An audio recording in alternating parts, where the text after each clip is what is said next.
The dust cloud rising from the distant mesa told Teresa Vance she had about 20 minutes before whoever was riding her way arrived at the homestead, and she prayed it was not more men coming to tell her the children were her problem alone. She stood at the edge of the porch, one hand shading her eyes against the harsh Arizona sun, the other resting protectively on 7-year-old Mary's shoulder while 4-year-old James played with wooden horses at her feet. The scorching July afternoon in 1882 seemed to press down on her shoulders with the same weight as the responsibility she now carried for her late brother's children. 3 months had passed since Marcus and his wife Sarah died when their wagon overturned crossing the swollen Salt River, and Teresa had been caring for Mary and James ever since.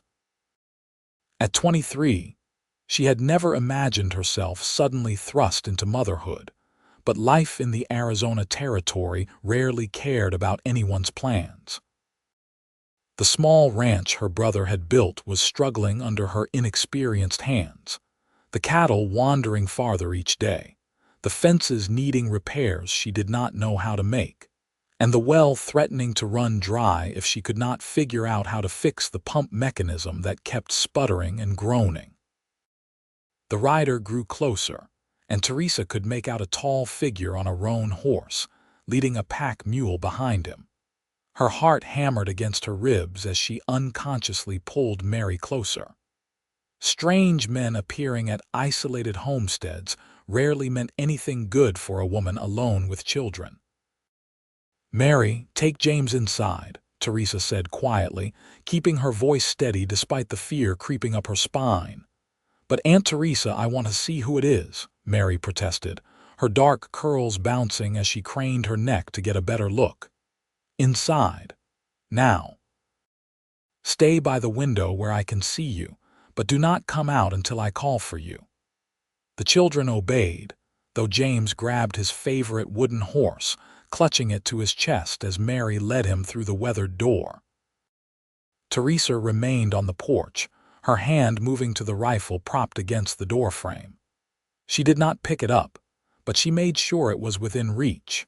The rider slowed as he approached, his hands visible on the reins in a gesture she recognized as meant to show peaceful intentions. As he drew nearer, she could see he was younger than she had first thought, perhaps in his late 20s, with sun-darkened skin and eyes the color of the summer sky. He wore the typical garb of a working cowboy, dusty leather chaps over worn denim, a faded blue shirt, and a hat that had seen better days. "Madam," he called out when he was still a respectful distance away, "I am looking for the Vance Ranch. Would this be it?" Teresa's grip on the doorframe tightened. "It is. State your business." The cowboy brought his horse to a complete stop and dismounted slowly, keeping his movements deliberate and unhurried. "Name's Isaac Fletcher. I worked with Marcus Vance over at the Triple Bar Ranch about 5 years back, before he started this place. I was up in Colorado, heard what happened when I came back through Pendleton yesterday.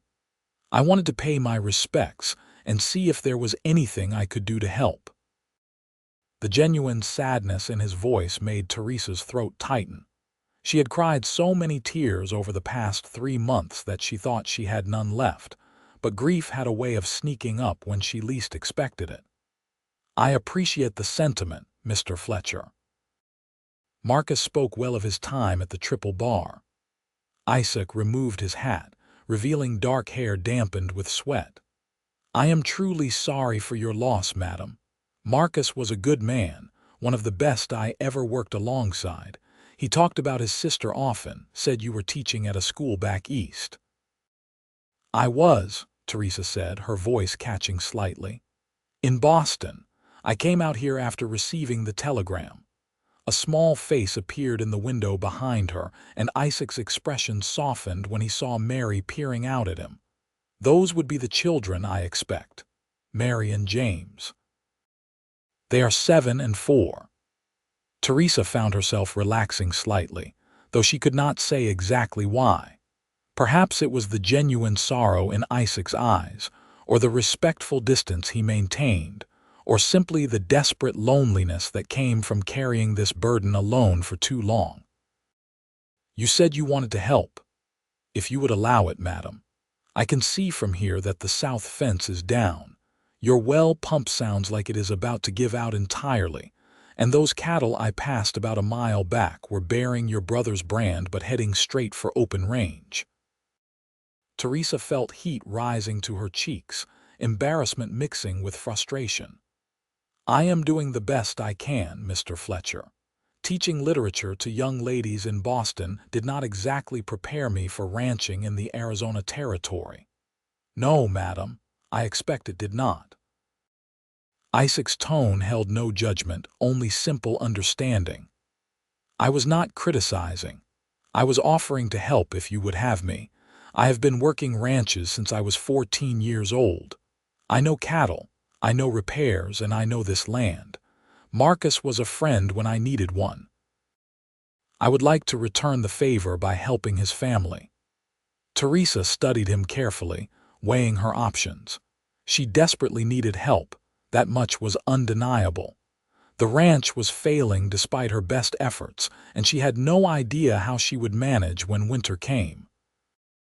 But inviting a stranger to stay, even one who claimed friendship with Marcus, felt dangerous in ways that had nothing to do with physical safety and everything to do with the propriety that had been drilled into her during her years in Boston society. "I cannot pay much," she said finally. "Money is tight. Room and board would be sufficient if you have it to spare. There is a bunkhouse, I presume?" "Yes, though it needs cleaning. Marcus was working alone before he died." Isaac nodded, settling his hat back on his head. "That would be fine, madam. I will earn my keep, I promise you that. And I will understand if you want me to move on once things are more settled." Something in his offer, the lack of pressure or expectation, made Teresa's decision easier. "The bunkhouse is around back. You can stable your horse in the barn. Supper will be at 6. Relief crossed Isaac's face, so genuine and unguarded that Teresa felt her own tension ease slightly. "Thank you, madam. You will not regret this." As Isaac led his horse toward the barn, Teresa called the children back outside. Mary burst through the door immediately, James trailing behind her with his wooden horse still clutched in his small fist. "Who was that man, Aunt Teresa?" Mary asked, her eyes wide with curiosity. "His name is Mr. Fletcher. He worked with your father before you were born. He is going to help us with the ranch for a while." "Is he staying?" James asked, his voice small and uncertain. The boy had become increasingly withdrawn since his parents' death, speaking less and clinging more. Teresa crouched down to his level, smoothing his sandy hair back from his forehead. "He is staying in the bunkhouse, the little house out back where your father's ranch hands used to sleep.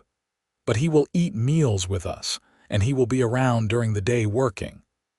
"Will he leave like Mama and Papa left?" The question, asked with such innocent directness, pierced Teresa's heart. "No, sweetheart. He is not going away like that, and neither am I. I promise you, I am not going anywhere." As the afternoon wore on, Teresa prepared supper while watching through the kitchen window as Isaac went about assessing the ranch. He moved with the confidence of someone completely at ease with hard work, checking fences, examining the well pump, and counting the chickens in their coop. When he disappeared into the barn, she found herself wondering what he was thinking, what he was seeing in the neglect and disrepair that marked every corner of her brother's dream. Supper was a simple affair of beans, cornbread, and the last of the salted pork from the cellar. Teresa set 4 places at the rough-hewn table, feeling oddly nervous as 6 o'clock approached. She had not shared a meal with anyone but the children since arriving in Arizona, and the thought of adult conversation filled her with an emotion she could not quite name. Anticipation, perhaps, mixed with apprehension. Isaac arrived precisely at 6, his hands and face freshly washed, his hat left respectfully on a peg by the door. "Something smells mighty good, madam." "It is nothing fancy," Teresa said, ladling beans onto plates. "Please sit." Mary and James had already claimed their usual spots, and Isaac took the chair at the far end of the table, the seat that had been Marcus's. Teresa noticed, but said nothing, settling into her own place and bowing her head for a brief prayer of thanks. When she looked up, she found Isaac watching her with an expression of quiet respect. The children were shy at first, answering Isaac's gentle questions with single syllables and downcast eyes. But he had a patient way about him, never pushing, never demanding, simply creating space for them to warm to him in their own time. He told them about working cattle drives, about sleeping under stars so bright they looked like diamonds scattered across black velvet, about the time a jackrabbit had stolen his hat while he was napping, and he had to chase it for half a mile to get it back. James giggled at that story, the sound so unexpected and precious that Teresa felt tears prickling at her eyes. She had not heard him laugh since the funeral. "Your pa told me once about the time you were born," Isaac said to James, his voice gentle. "It was the proudest day of his life," he said. He rode all the way to Pendleton to send telegrams to everyone he knew, telling them he had a son. "He did?" James asked, his eyes round with wonder. "He surely did. Bought cigars for every man in the saloon, though he did not smoke them himself, just wanted to celebrate." Isaac smiled, the expression transforming his weathered face into something younger, more open. "He loved you children more than anything in this world, talked about you constantly." Mary leaned forward, hungry for these stories about her father. "What did he say about me?" "He said you were smart as a whip and twice as quick.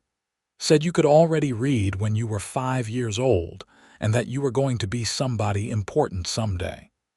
Teresa watched the conversation unfold, grateful beyond words for Isaac's kindness. The children had heard her own stories about their father, but hearing them from someone else, someone who had known Marcus as a man rather than just as a brother, seemed to comfort them in a way she could not quite manage alone. After supper, while Teresa washed dishes and the children played quietly in the corner, Isaac stood at the window looking out at the darkening landscape. "I fixed the well pump," he said quietly. "It should hold for a good while now. And I will round up those strays first thing in the morning, get them back into the near pasture where you can keep an eye on them." "Thank you," Teresa said, scrubbing at a stubborn spot on a plate. "I know I should have learned how to do these things myself, but every time I try to understand the mechanics of it all, my mind just goes blank. Everyone has different skills, madam. I could not teach a classroom of students to save my life, but I expect you did that just fine back in Boston." "I loved teaching," Teresa admitted, surprised by how much she missed it.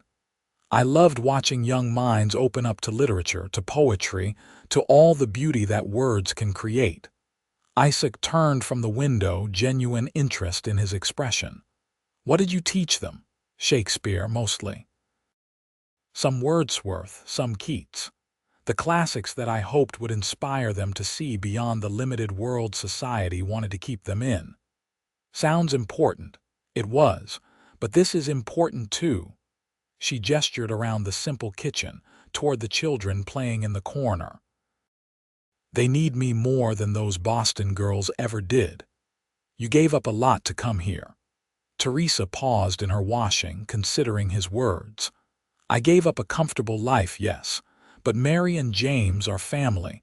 They are all I have left of Marcus. There was never really a choice to make." Something shifted in Isaac's eyes, a respect that went deeper than simple politeness. "He would be grateful, knowing they have you." "I hope so. I hope I am doing right by them." "You are," Isaac said with quiet certainty. "I can see it in how they look at you, how they trust you. Children know when they are loved. The words settled into Teresa's heart, a balm against the constant worry that she was failing them somehow. She finished the dishes in comfortable silence, while Isaac helped Mary and James get ready for bed, reading them a story from the worn Bible that had belonged to their mother. His voice, deep and steady, carried through the thin walls as Teresa tidied the kitchen, and she found herself listening to the cadence of it, the gentle rhythm that seemed to soothe the children into sleepiness. When the house was finally quiet, Isaac bid her good night and headed to the bunkhouse. Teresa stood on the porch for a long moment, watching the stars emerge one by one in the vast Arizona sky. The air had cooled with the sunset, bringing relief from the day's heat, and somewhere in the distance, a coyote called out to the rising moon. For the first time since arriving in the territory, Teresa felt something like hope. The days that followed settled into a rhythm that surprised Teresa with its ease. Isaac rose before dawn, tending to the livestock and the endless repairs the ranch demanded. He worked with quiet efficiency, never asking for direction, but somehow knowing exactly what needed to be done. The fences were mended, the barn roof patched, the cattle gathered and counted and moved to better grazing land. Teresa focused on the household and the children, keeping them fed and clothed and as happy as circumstances allowed. She had found Marcus's old primers and had begun teaching Mary more advanced reading while helping James with his letters. In the evenings, they would all gather for supper, and Isaac would tell stories or answer the children's endless questions about ranch life. A week after Isaac's arrival, Teresa was hanging laundry when she heard Mary shrieking with laughter. She dropped the shirt she had been pinning and rushed around the corner of the house, her heart in her throat, only to find Isaac teaching both children to rope a fence post. Mary had just managed to loop her small lasso over the top, and she was jumping up and down with delight while James clapped his hands. "Look, Aunt Teresa, look what I did," Mary called out, her face flushed with pride. "I see, sweetheart. That is wonderful." Teresa felt her chest tighten with emotion as she watched Isaac crouch down to James's level, helping the boy hold the rope correctly, encouraging him with gentle words. "Your turn, partner," Isaac said to James. "Nice and easy. Just let it swing natural, then release when it feels right." James bit his lip in concentration, swinging the rope in increasingly wild circles that came nowhere near the fence post. But Isaac did not rush him or correct him harshly. He simply stood behind the boy, guiding his arm, helping him find the rhythm. When James finally managed to get his rope within a foot of the target, Isaac whooped with enthusiasm as if the boy had just won a championship. "That was excellent. You are a natural cowboy, James, just like your pa." The boy beamed, and Teresa found herself blinking back tears for the 100th time that week. She had been so focused on keeping the children alive and fed that she had not fully considered what they were missing without a father figure in their lives. Watching Isaac with them, seeing how he naturally filled that role without ever trying to replace Marcus, made her realize just how much they needed this. That evening, after the children were asleep, Teresa found Isaac sitting on the porch steps, his face tilted up toward the stars.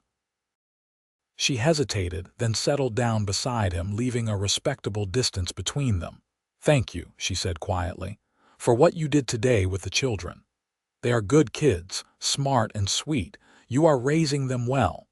I am trying, but I cannot teach them everything they need to know. I cannot teach James how to be a man, how to work cattle, how to rope and ride." She paused, gathering her courage. "I cannot be their father." Isaac was silent for a long moment, and when he spoke, his voice was rough with emotion. "No one can be their father. Marcus was one of a kind. But we can make sure they grow up knowing what kind of man he was, knowing the skills and values he would have taught them. We? Teresa asked, her heart beating faster. Isaac turned to look at her, and in the moonlight his eyes were impossibly blue and achingly sincere. If you will have me, Teresa. I know I am just a drifter cowboy with nothing much to my name, but I am good with my hands and I am willing to work. I could stay on, help raise these children with you. Make sure this ranch becomes what Marcus dreamed it could be. Teresa's breath caught in her throat. She had not expected this, had not dared to hope for it. You would do that? Stay here permanently? I have been thinking about it all week, Isaac admitted. Watching you with Mary and James, seeing how hard you are working to give them a good life. You are doing it all alone and you should not have to. Let me help you. Let me raise them with you. The words hung in the air between them, weighted with possibility and promise.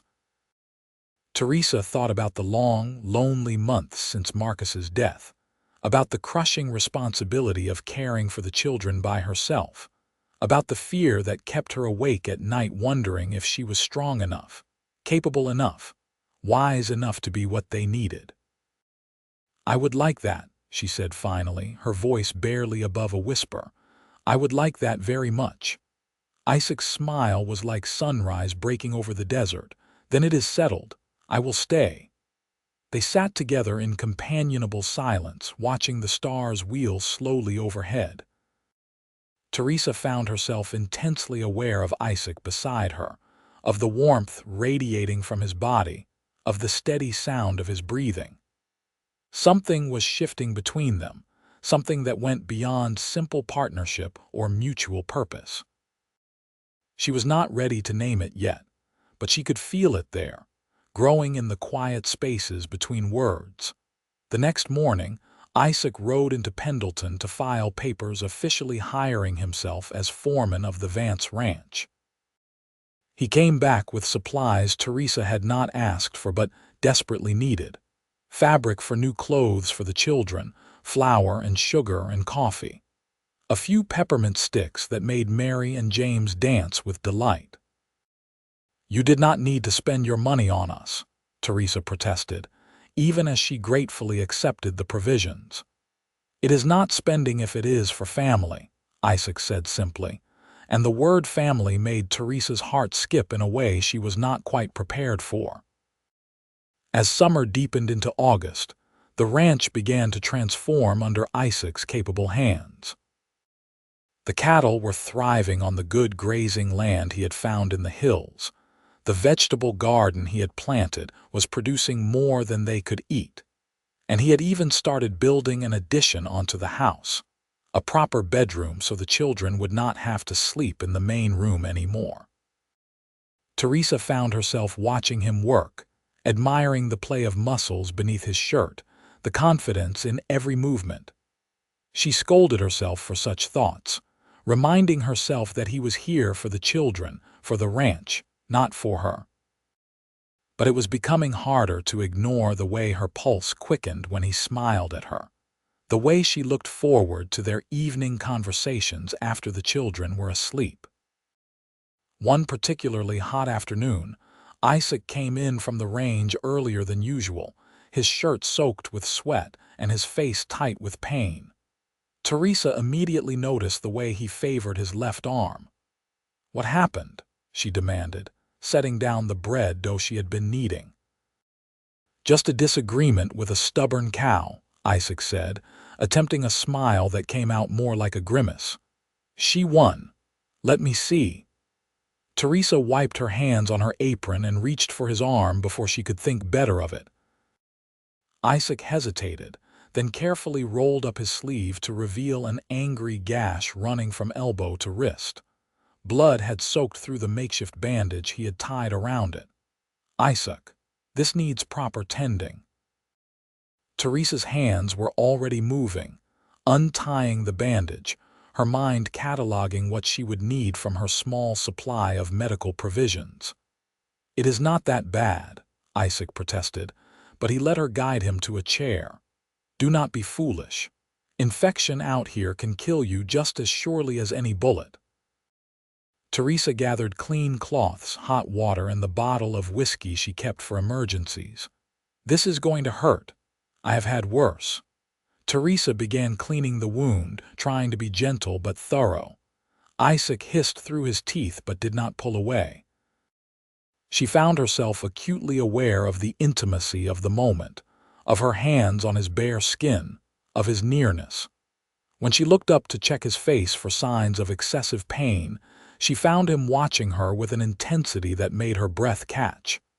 "You have gentle hands," he said quietly. "I have never liked seeing anyone in pain." Teresa focused on wrapping the clean bandage, willing her hands not to shake. "You need to be more careful. Mary and James need you. The ranch needs you."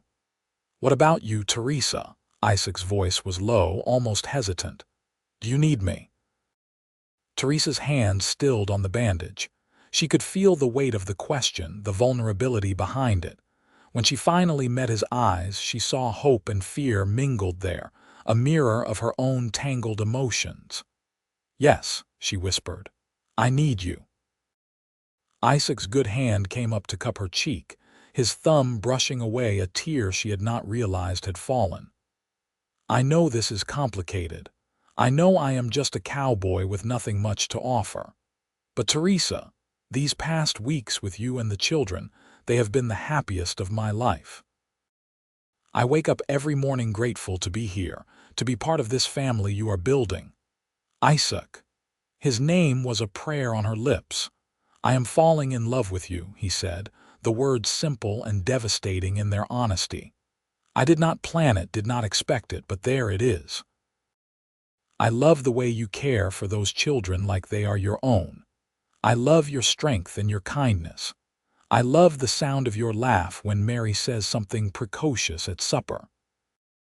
I love everything about you, and I understand if you do not feel the same, but I had to tell you because keeping it inside was about to kill me."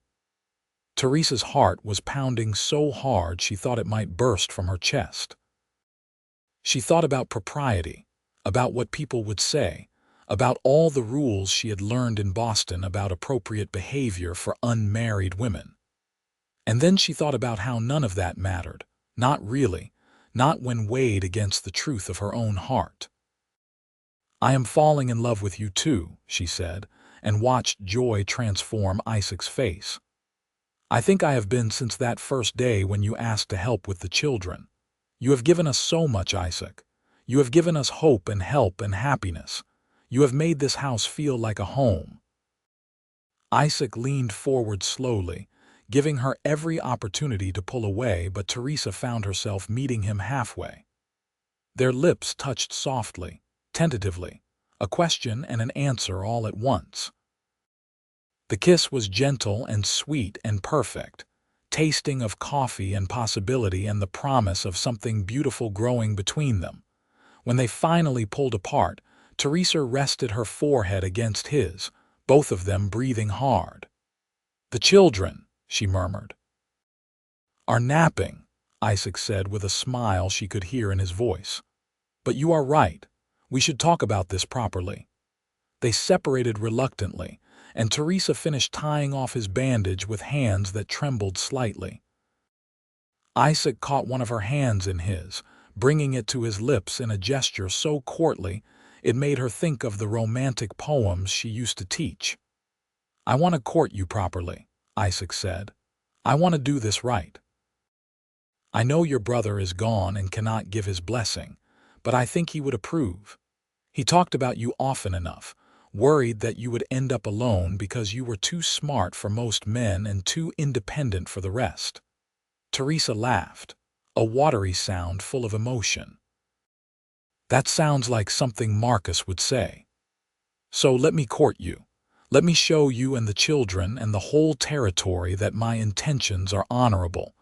And when the time is right, when you are ready, I would like to ask you to marry me." "We have only known each other a few weeks," Teresa pointed out, though her heart was singing.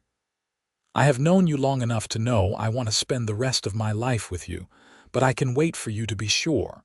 I am not going anywhere." The children woke from their nap then, tumbling into the kitchen with sleepy faces and asking for water. Isaac winked at Teresa and turned his attention to them, and she marveled at how natural it all felt, how right. This makeshift family they were creating, built from loss and necessity, and now, incredibly, love. That evening, as they sat down to supper, Mary tilted her head and studied the two adults with the uncanny perception children sometimes possess. "You and Mr. Isaac are different today," she announced. "Different how, sweetheart?" Teresa asked, though she suspected she knew the answer. "Happy different, like when Mama and Papa used to look at each other." Mary smiled, clearly pleased with whatever she was seeing. "I like it." James nodded seriously. "Are you getting married, like in the stories?" Teresa and Isaac exchanged glances, and she saw her own delight reflected in his eyes. "We are courting," Teresa explained carefully. "Which means we are spending time together to see if we would be good together as husband and wife. Does that sound all right to you both?" Mary's squeal of approval was answer enough, and even James grinned, bouncing in his seat. "Does that mean Mr. Isaac will stay forever and ever?" "If your Aunt Teresa will have me, then yes," Isaac said, reaching over to ruffle James's hair. "I will stay forever and ever." As summer gave way to autumn, Isaac made good on his promise to court Teresa properly. He brought her wildflowers from the high meadows, their colors vivid against the brown landscape. He sat with her on the porch in the evenings, talking about everything and nothing, learning the landscape of her heart the way he knew the landscape of the range. They attended church together in Pendleton on Sundays, presenting themselves as a respectable courting couple, and Teresa tried not to notice the speculation in her neighbors' eyes. Some of the older women clucked their tongues at the speed of it all, but others, particularly those who had lost husbands to the harsh realities of frontier life, looked at Isaac's obvious devotion to the children and nodded their approval. The ranch continued to prosper under Isaac's management. He hired 2 seasonal hands to help with the fall roundup, and when the cattle were counted, Teresa was stunned to discover they had nearly doubled their herd through careful breeding and good grazing management. For the first time since Marcus's death, she felt financially secure, confident that she could provide for the children through the winter and beyond.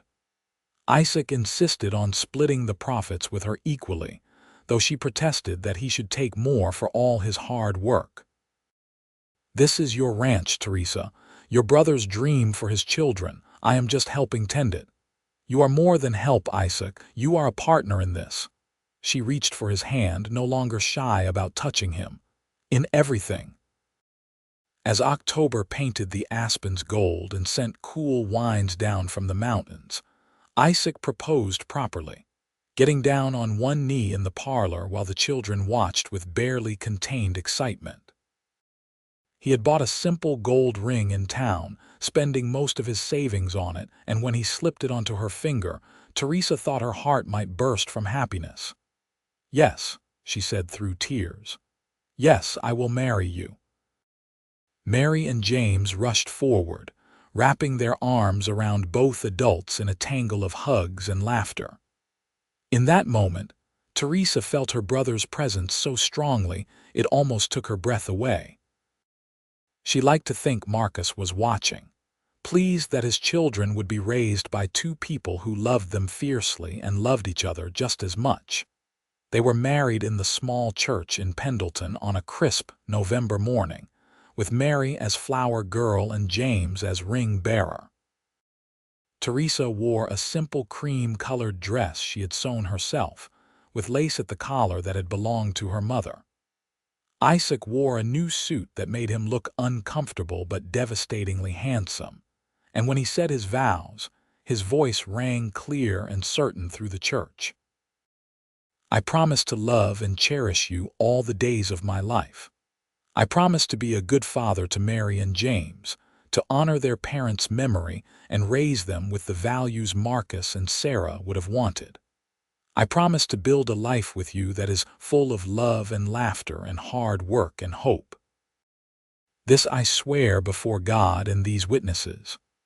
Teresa's own vows were equally heartfelt, promising to be a partner in all things, to trust and support and love him through whatever challenges life brought. When the preacher pronounced them husband and wife, Isaac's kiss was tender and reverent, and the small congregation erupted in applause. The wedding supper was held at the ranch, with neighbors bringing dishes and well wishes. The autumn evening was mild enough that they could spread tables in the yard, and someone had brought a fiddle that filled the air with music. Teresa danced with her new husband under the stars, feeling like she was floating, while Mary and James spun in dizzy circles nearby. "Happy," Isaac murmured against her ear. "Happier than I ever thought possible," Teresa answered honestly. "When I came here after Marcus died, I thought my life was over. I thought I was just going to exist, to survive, to do my duty by the children. I never dreamed I would find love." "I am the lucky one," Isaac said, pulling her closer in a way that made her pulse race. "I have a wife I adore, 2 wonderful children and a home, everything I ever wanted and never thought I would have." As winter settled over the Arizona territory, the little ranch became a haven of warmth and light. Isaac had prepared well, stocking the barn with hay, the cellar with preserved food, the woodpile with enough fuel to last through the coldest months. The new bedroom addition was finished, giving Mary and James a space of their own while Isaac and Teresa claimed the main bedroom as theirs. Those first weeks of marriage were a revelation for Teresa. Isaac was patient and gentle, teaching her about intimacy with the same care he showed in everything else. She had been nervous, her Boston upbringing having left her woefully unprepared for the reality of married life, but Isaac made her feel cherished and safe. Their love, which had grown from friendship and partnership, deepened into something passionate and all-consuming. On Christmas morning, they woke early to prepare surprises for the children. Isaac had carved new wooden horses for James, an entire herd of them, each one unique. For Mary, Teresa had sewn a new dress, and Isaac had made a small writing desk where she could practice her letters. The children's delight was worth more than any gift Teresa had ever received. As they sat together after the children had finally exhausted themselves playing with their new treasures, Isaac pulled Teresa close on the settee they had positioned near the fireplace. "I have been thinking," he said quietly. "This ranch, it is doing well, better than well. And the children are thriving, but I keep thinking about what comes next." "What do you mean?" "I want to build something lasting here. Not just for Mary and James, but for all of us. I want to expand the herd, maybe buy the adjoining land that is up for sale. I want to build this into something that will support us through old age, something we can pass down." He paused, his hand moving to rest gently on her stomach. "Something we can leave to our own children if we are blessed with them." Teresa's breath caught. They had not talked explicitly about having children of their own, though the possibility had hung unspoken between them. "Would you want that? More children?"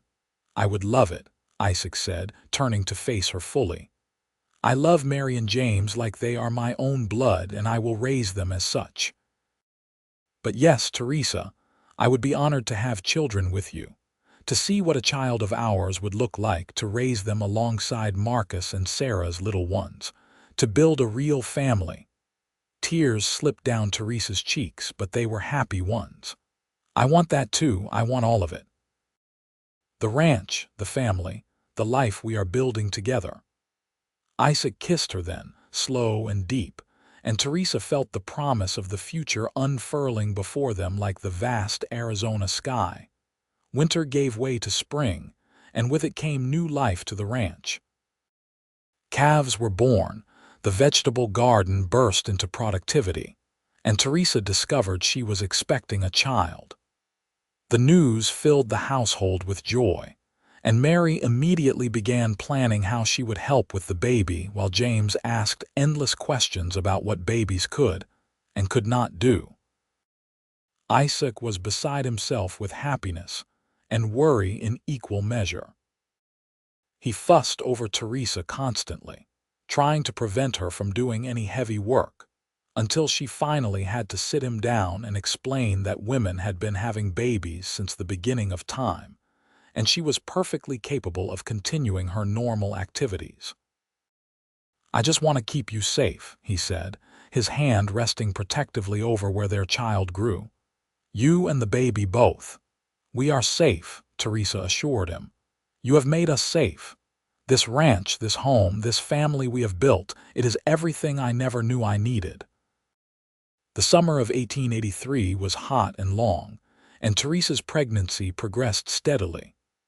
The ranch hands Isaac had hired on permanently proved their worth, managing the cattle with skill while Isaac spent more time close to the house, reluctant to be far from his wife. Teresa continued teaching the children, preparing Mary for more advanced reading and helping James master the basics. In September, as the aspen leaves began their transformation to gold, Teresa went into labor.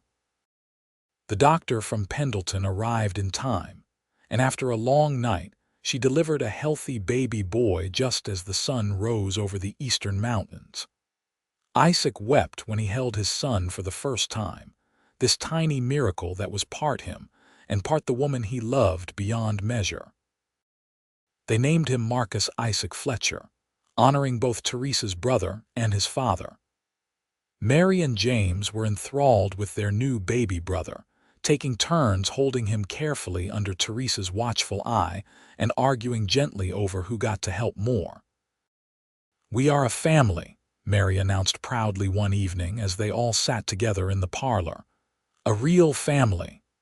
"We were always a real family," Teresa corrected gently. "From the moment your Uncle Isaac said he would help raise you with me, family is not just about blood. It is about love and commitment and choosing each other every single day." Isaac met her eyes over the children's heads, his expression full of such love it made her chest ache. They had come so far from that dusty afternoon when he had ridden up to the ranch, a stranger offering help. Now he was her husband, her partner, the father of her child and the father figure Mary and James needed. He was everything. The years that followed were full of hard work and deep happiness. The ranch expanded as Isaac had envisioned, becoming one of the most successful in the territory. They bought the adjoining land and hired more hands, and Isaac developed a reputation as a fair boss and skilled rancher. Teresa continued teaching the children at home, preparing them for whatever futures they chose. Mary grew into a sharp, intelligent young woman who loved books as much as Teresa did. James became a skilled cowboy under Isaac's patient tutelage, learning to rope and ride and manage cattle with natural talent. Little Marcus, who they called Mac to avoid confusion, was a whirlwind of energy from the moment he could walk, keeping everyone on their toes. 2 years after Mac's birth, Teresa gave birth to twin girls, Emily and Grace, who brought even more chaos and joy to the household. Isaac proved endlessly patient with his growing brood, somehow managing to make each child feel special and loved. He taught the boys to work cattle and the girls to ride, believing that all his children should know how to handle themselves in the world. On warm summer evenings, they would all gather on the expanded porch Isaac had built, watching the sun set over the range while the children played and Teresa and Isaac sat close together, his arm around her shoulders. These were the moments Teresa treasured most, when she could look around at the family they had created and feel the full weight of her blessings. Mary left for college in California when she turned 18, determined to become a teacher like her aunt. She wrote long letters home, full of her studies and her dreams, and Teresa read them aloud to the family at supper. James took over more responsibilities on the ranch, working alongside Isaac with the easy partnership of two people who understood each other completely. When Teresa turned 35, Isaac threw her a surprise party, inviting neighbors from miles around. As she looked around at the celebration, at the children laughing and dancing, at her husband watching her with eyes still full of love after more than a decade of marriage, she felt overwhelmed with gratitude. "What are you thinking?" Isaac asked, appearing at her elbow with a cup of punch. "I am thinking about that day you rode up to the ranch," Teresa said, taking the cup but setting it aside to slip her hand into his. "I was so afraid, so uncertain about everything. I had no idea how to run a ranch or raise children or survive in this territory." "You were doing fine," Isaac said loyally. "I was drowning," Teresa corrected with a laugh. "And then you appeared like an answer to a prayer I had not even known to pray. You offered to help raise them with me, and you changed everything." Isaac brought her hand to his lips, kissing her knuckles in the gesture that still made her heart flutter. "You changed everything for me too. Before I met you, I was just drifting, moving from ranch to ranch, never putting down roots. You gave me a home, a family, a purpose. You gave me love." "We gave it to each other," Teresa said, rising on her toes to kiss him properly, not caring who might see. "And we built something beautiful." "We did," Isaac agreed, his arms coming around her waist. "And we are not done yet." He was right.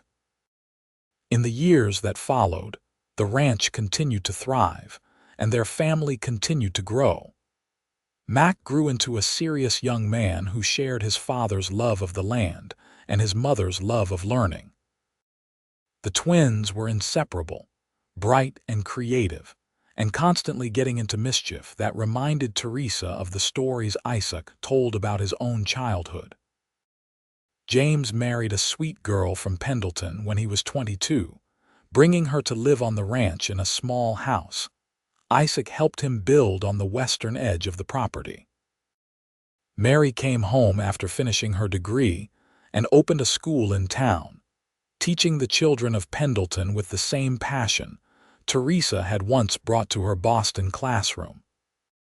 When Teresa and Isaac's 20th wedding anniversary arrived, they celebrated quietly, taking a rare day to themselves while Mary watched the younger children. They rode out to the high meadow where Isaac had first picked wildflowers for her during their courtship, dismounting to sit in the grass and look out over the valley that held their ranch. "You ever regret it?" Teresa asked, leaning against her husband's shoulder. "Giving up your wandering ways to settle down with a ready-made family?" "Not for a single second," Isaac said firmly. "Every choice I made that brought me to you, every twist of fate, it was all worth it. You and the children, all of you, you are my life's greatest adventure." Teresa tilted her face up to his, finding his lips in a kiss that was as familiar as breathing and still made her pulse race. After 2 decades together, 3 children of their own and 2 they were raising as theirs, countless sunrises watched together, and challenges faced side by side, she loved this man more than she had thought possible to love anyone. "I want to grow old with you," she whispered against his mouth. "I want to watch our grandchildren play in that yard. I want to sit on the porch when we are gray and weathered and remember all of this." "We will," Isaac promised. "All of it and more." As the sun began to set, painting the sky in shades of orange and pink and purple, they mounted their horses and rode home together. The ranch house came into view, smoke rising from the chimney, lamplight glowing in the windows, the sound of children's laughter carrying on the evening breeze. It was everything Teresa had never known she wanted, everything Marcus would have wanted for his children, everything she and Isaac had built together from dust and determination and love. Mary waved from the porch as they approached, Mac and the twins spilling out of the house to greet them. Teresa dismounted and gathered her children close, feeling Isaac's presence solid and warm beside her. This was her family, her home, her life. From the tragedy of loss had grown something beautiful and strong and lasting. That night, after the children were asleep and the house was quiet, Teresa and Isaac lay together in their bed, hands clasped between them. "I love you," she said into the darkness. "I will love you until my last breath and beyond." "And I love you," Isaac answered, bringing their joined hands to his heart. "Thank you for letting me raise them with you. Thank you for building this life with me. Thank you for everything." Outside, the Arizona night was vast and star-filled, and somewhere on the range cattle lowed softly. The ranch Marcus had started and died too soon to see flourish was thriving under the care of his sister and the cowboy who had loved her. His children were growing strong and good, and they would carry his legacy forward into the future. As Teresa drifted toward sleep, safe in her husband's arms, she thought about that dusty afternoon when Isaac had ridden up to her porch. She had been drowning then, overwhelmed by responsibility and grief, and he had offered her a lifeline, simple words that had changed everything. "Let me raise them with you." Those words had been the beginning of everything. A partnership that became a friendship that became a love that would last for all their days. As sleep finally claimed her, Teresa smiled, her heart full of gratitude for the unexpected blessings that had grown from the ashes of tragedy. She had come to Arizona to honor her brother's memory by caring for his children, never imagining she would find her own happiness in the process. But life had surprised her, as it so often did. And in the arms of a cowboy who had proven that family was built not just through blood but through choice and commitment and love, Teresa had found her home. The years continued to pass in a blur of seasons and celebrations, challenges and triumphs. The ranch grew into one of the most respected operations in the territory, and the Fletcher name became synonymous with quality cattle and honest dealing. Isaac trained Mac and James both in the business, preparing them to eventually take over, while the twins showed more interest in town life, with Emily wanting to join Mary in teaching and Grace dreaming of opening a general store. Teresa's hair began to show silver threads, and Isaac developed the weathered look of a man who had spent his life working outdoors, but the love between them never faded. If anything, it deepened with time, tempered by the trials they had faced together and strengthened by the joys they had shared. When Mary married a fellow teacher and gave Teresa and Isaac their first grandchild, a little girl named Sarah after her grandmother, Teresa wept happy tears. Holding that baby, knowing her brother's daughter was now a mother herself, feeling the continuation of the family line, was almost overwhelming in its sweetness. James and his wife added 3 more grandchildren to the growing family, and the ranch rang with the sounds of children playing just as it had when Mary and James and the others were young. Isaac built a swing in the old oak tree near the house, and on Sunday afternoons, the whole extended family would gather for dinner, the table groaning under the weight of food and the house full of laughter and love. On Teresa's 50th birthday, Isaac took her back to the high meadow again, this time with some difficulty as age had begun to stiffen his joints and slow his movements. But he insisted, wanting to return to the place that held so many memories for them. "I have something for you," he said, pulling a folded paper from his pocket. Teresa opened it carefully, finding a deed. It took her a moment to understand what she was reading, and when she did, she gasped. "Isaac, this is the deed to the ranch, but it has my name on it, just my name." "It should have always been just your name," Isaac said gently. "This was Marcus's dream for his children. I have been the steward of it, the manager, but it was never mine. It is yours and theirs.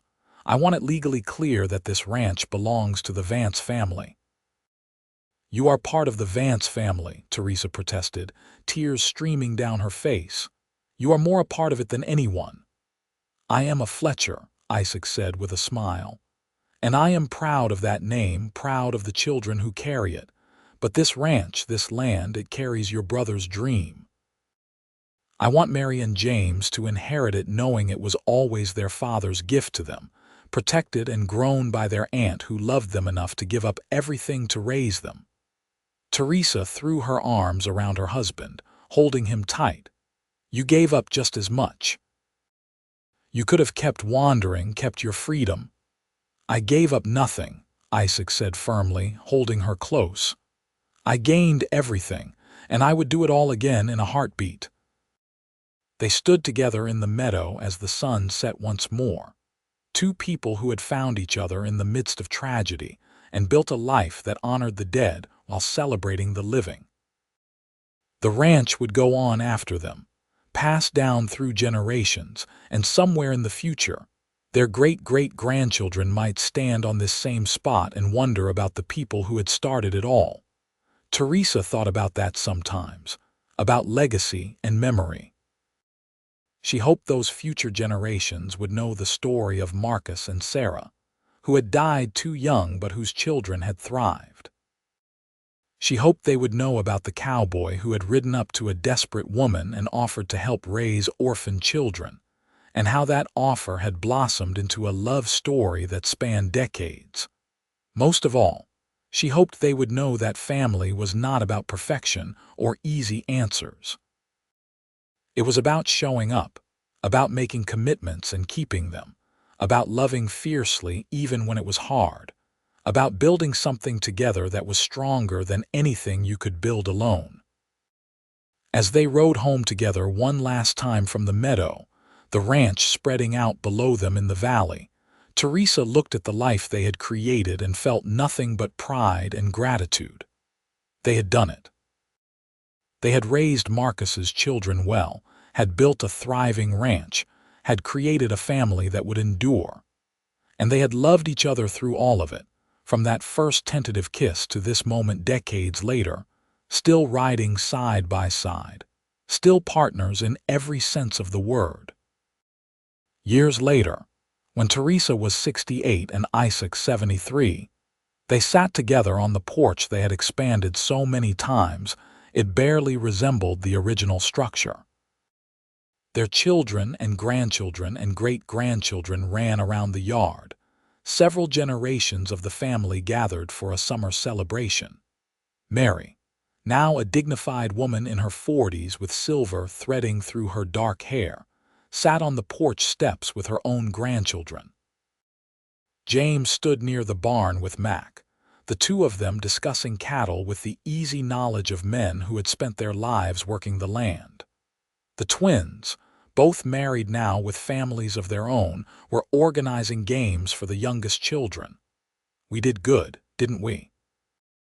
Isaac said quietly, his weathered hand finding Teresa's equally weathered one. "We did better than good," Teresa said, squeezing his fingers gently. "We did exactly what we promised. We raised them with love, all of them." Isaac leaned over to kiss her temple, a gesture of affection so familiar after almost 45 years of marriage that Teresa barely registered it, even as it made her heart swell with love. "I would not change a single thing. Not even that time the twins put a frog in the butter churn." Isaac laughed, the sound still strong despite his age. "Well, maybe that one thing." As the sun set over the ranch one more time, painting the sky in the brilliant colors that Teresa never tired of seeing, she thought about that terrified young woman standing on a porch, watching a stranger ride toward her with fear and desperate hope warring in her heart. She thought about the children that woman had been trying so hard to raise alone, and how they had grown into good, strong, loving people who were now raising children of their own. She thought about the cowboy who had offered to help, who had stayed and loved and built and endured, who had become the great love of her life, and the rock their family was built upon. And she thought about Marcus, her brother, whose death had brought her to Arizona but whose love for his children had set everything else in motion. She hoped he could see them now, all of them, the family that had grown from the seeds he had planted. "Thank you," Teresa whispered, and Isaac turned to her with a questioning look. "For what, my love? For riding up to my porch that day, for offering to help, for staying, for loving us, for everything." Isaac smiled, that same smile that had first made her heart skip all those decades ago. "It was the easiest decision I ever made. Let me raise them with you," I said. "And you said yes. Best yes I ever heard." Teresa leaned her head on his shoulder, watching the family they had created together, and felt nothing but peace. This was what happiness looked like. Not perfect, not without challenges or sorrows, but full of love and laughter and the deep satisfaction that came from a life well lived. The ranch would continue after they were gone, passed down through the generations they had nurtured. The children they had raised would tell their children and grandchildren about Teresa and Isaac, about the aunt who gave up everything to honor her brother's memory, and the cowboy who loved her enough to help her carry the burden until it became not a burden at all but a blessing. And somewhere in the vast Arizona sky, among the countless stars that had witnessed so many of their evening conversations, Marcus and Sarah would smile, knowing their children had been loved and raised well, knowing the legacy they had left behind was in good hands. As full dark fell and the family began moving inside for the evening meal, Teresa and Isaac rose slowly, helping each other up with the practiced ease of people who had been supporting each other for nearly half a century. They walked into the house together, surrounded by the noise and warmth of family, and Teresa knew with absolute certainty that she would not trade this life for anything. She had come to Arizona broken and afraid, responsible for 2 grieving children and a failing ranch. She had been saved by a cowboy with kind eyes and a generous heart who had looked at her situation and said 5 simple words that changed everything. "Let me raise them with you." Those words had been a promise, and Isaac Fletcher had kept that promise every single day for the rest of his life. Together, they had turned tragedy into triumph, had built a family from loss, had created something beautiful and lasting that would endure long after they were gone. And as they sat down to dinner surrounded by children and grandchildren and great-grandchildren, as grace was said and food was passed and stories were told and laughter rang out, Teresa looked across the table at her husband and smiled. They had done it. They had raised them together. And it had been the greatest adventure of their lives.